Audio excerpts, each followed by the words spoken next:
Hey guys, Jfarr here, back with another Rust tutorials video, and in this video I'm going to teach you the basics of base building and how to survive.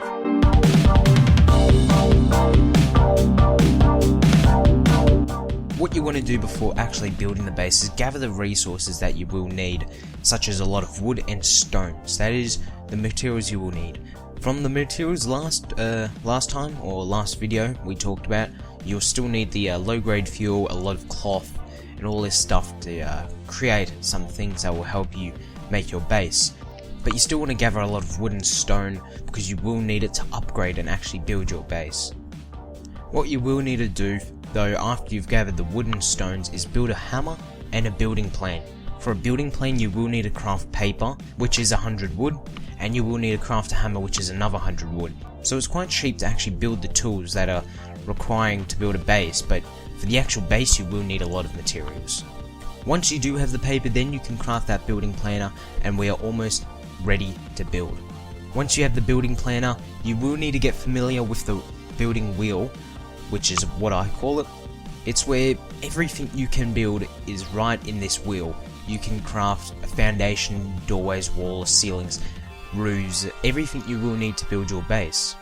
So what we're going to be focusing on today is mainly the foundations, doorways, walls, ceilings and roofs. You first want to start off building a 2x2 of foundations, which you will need for the base of your house. You want to then start placing down walls and one doorway for the exit that is appropriate. You don't want a doorway going into somewhere that is really hard to get into the house or really hard to exit the house. You want to be able to get in and out of the house very easily. Then you want to start upgrading the house to wood or stone. It depends. If you do not have much stones at all and you are in a foresty area, then upgrade the base to wood. But if you have a lot of stones, you can upgrade the base to stones. But you always want to keep some stones with you because you will need stones to make a furnace.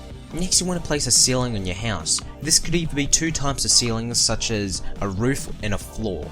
A floor is a flat surface and a roof is sort of an angled surface. But for this sort of build, it doesn't really matter. You can do whatever you want. You could have the floors or the roofs, but I like the roofs because it makes the whole house feel a bit more roomy and a bit bigger. Once you've upgraded your roofs back to stone or wood, whatever materials you have, you want to get a door in your house so you can actually lock it up. So you want to create a wooden door which requires 300 wood, which is quite cheap to make. But what you want to be cautious when you place down a wooden door, because you want to make sure you are actually placing it on the strong side. There is a weak side and a strong side to a door, which you can tell sometimes. With wooden doors, the soft side is the framework and the hard side is the flat surface. But with a wooden door you can easily tell which side's the hard side and soft side. But with sheet metal doors and armored doors, you can't really tell which is the soft side and the hard side. So there's an easy way to know which way you're placing it. You want to make sure when you're standing outside and placing your door, the handle is on the left side. That will mean your door will be on the hard side outside. And if you're inside, you want to make sure the handle is on the right side. That means from the outside there'll be the hard side, and inside you'll have the soft side. So if someone comes up to your door in the outside and tries bashing it, it's not going to get them anywhere. So you want to keep this in mind, because wooden doors can be really easily taken down if they're on the soft side. And sheet metal doors can sometimes quite easily be taken down as well. Once you put a door down, you also need something to keep it closed, which is why you want to create a lock. A lock is 100 wood, and you will make a key after you do place down the lock. But with making a lock with that key, if you do lose or drop the key, you will not be able to open your own door. So I recommend do not going outside unless you really need it when you have a key on you. Because if you get killed by an animal or a person and lose that key, you will not be able to enter your house or leave your house, and those people with the key will be able to enter your house and take all your loot. So when you make a key, you want to stay inside just to keep people from coming in. And right about now, with that low grade fuel, you want to make yourself a furnace, so you can actually start cooking metal frags. With the materials we gathered last episode, you can make a furnace, and place that down somewhere in the corner or somewhere in your house which is out of the way, and you don't want to place it too close to the wall because it will clip out of the building and people will be able to loot it from outside. What you want to do once you have the furnace down is split up your metal ore. You want to split it up into 3 sections where it will cook all evenly and you'll get the most out of it. You want to fill up the furnace with more wood as well, because it spawns with 100 wood, but you will need more wood if you're wanting to get a lot of metal frags. So now once you've got 100 metal frags, you can go and create a code lock. You will need 400 wood and 100 metal fragments to create a code lock.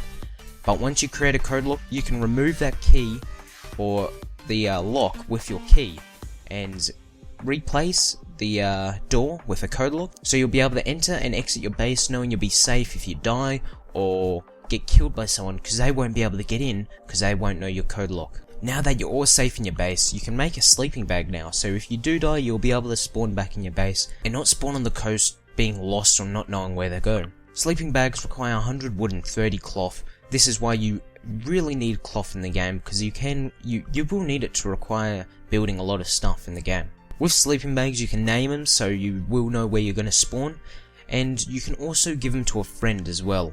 By giving it to your friend, it connects to your Steam, so you can give it to whoever you want, and they'll be able to kill themselves, or if they die, they'll be able to spawn back in your base from that sleeping bag. Now you've got a sleeping bag, you're safe in your base. You want to wait until you can get about 150 fragments from the furnace. This is to make a sheet metal door, which you will need to upgrade your wooden door so people don't easily break in and take all your loot. To do this, you'll need to unlock your code lock and remove it by holding E and remove, and opening your door and picking it up. Then you can place down your sheet metal door and put your code lock back on it, and you'll be a lot safer now. Now we've got a sheet metal door, but if you open and there's someone waiting there with a gun and kill you, they've got in and got all your loot.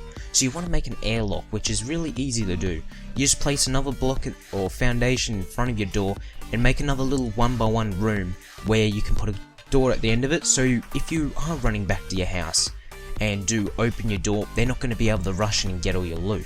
They're only going to be in your 1x1 or airlock, and they're not going to be able to go anywhere.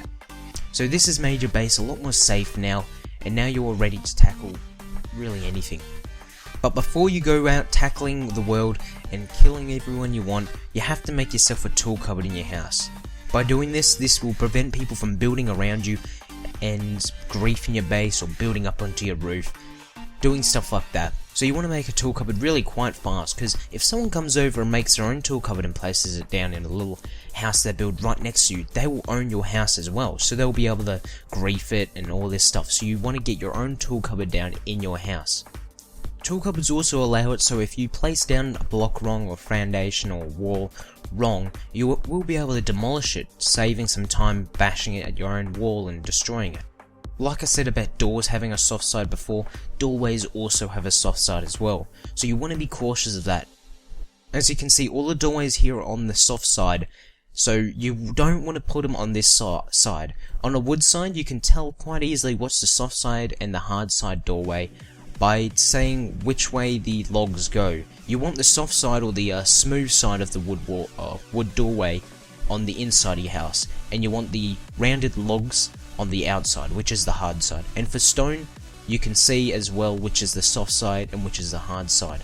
This goes for sheet metal. You can see the framework, which is the soft side, and armored is a bit more trickier, but you can also tell the difference as well. But don't fear, if you do place your doorways the wrong way, you can pull out your hammer and rotate them in a certain amount of time of actually upgrading them or building them. So this is pretty much it, guys, for the building part of the tutorial. And now you can safely hide in your base with all your materials, you can spawn a friend in, you can cook up resources, and now you can put all your loot away and head off to raid towns, which we will talk about in the next video. But guys, I hope you have learned something actually from this. A lot of people I still know don't know about the soft sides of doorways and doors, because a lot of the time I always see doors and doorways on the soft side, and people can really easily break into your house and just steal all your loot. So you don't want to do that, and you want to make sure they're on the hard side. Anyway guys, thanks for watching.